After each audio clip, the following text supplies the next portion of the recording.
ઝઘડા તાલુકાના Umrala police station વિસ્તારમાં ખેતરોના બોરવેલના કેબલ ચોરીના ગુનાનો પોલીસે ભેદ ઉકેલી કેબલ ચોરી કરતી ટોળકીને ઝડપી પાડી 7 આરોપીઓની ધરપકડ કરી છે। પોલીસ તપાસ દરમિયાન સીસીટીવી કેમેરાને હ્યુમન ઇન્ટેલિજન્સના આધારે મળેલી બાતમીના આધારે કાર્યવાહી કરવામાં આવી હતી। તપાસમાં બામલ્લા ગામના કૌશિકભાઈ નરેશભાઈ વસાવા અને સંદીપભાઈ મિલસિંહભાઈ વસાવાની ઝડપી પૂછપરછ કરવામાં આવતા અન્ય સાગરીતો સાથે મળી રાત્રિના સમયે ખેતરોમાંથી બોરવેલના કેબલની ચોરી કરતા હોવાનું સામે આવ્યું હતું। પોલીસના જણાવ્યા મુજબ આરોપીઓ રાત્રિના સમયે મોટરસાયકલ પર અલગ અલગ ખેતરોમાં જતા હતા અને બોરવેલના કેબલ કાપી ચોરી કરતા હતા। ચોરી કરેલા કેબલને ખેતરોમાં સંતાડી રાખ્યા બાદ તેનું વેચાણ કરતા હોવાનું તપાસમાં બહાર આવ્યું છે।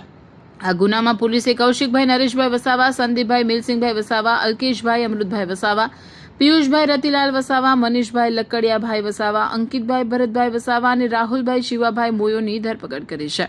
પોલીસે ચોરીના કેબલ ભરેલો એક કોથળો તેમજ ગુનામાં ઉપયોગમાં લેવાયેલી 2 મોટરસાયકલ કબજે કરી છે, જેમાં યામાહા MT-15 મોટરસાયકલની કિંમત આશરે 80,000 રૂપિયા અને બીજી મોટરસાયકલની કિંમત આશરે 20,000 રૂપિયા દર્શાવવામાં આવે છે। આ ઉમરલા પોલીસે ઝડપી કાર્યવાહી કરી ખેતરોમાંથી બોરવેલના કેબલ ચોરી કરતી ટોળકીનો પર્દાફાશ કરી 7 આરોપીઓને ઝડપી પાડ્યા છે।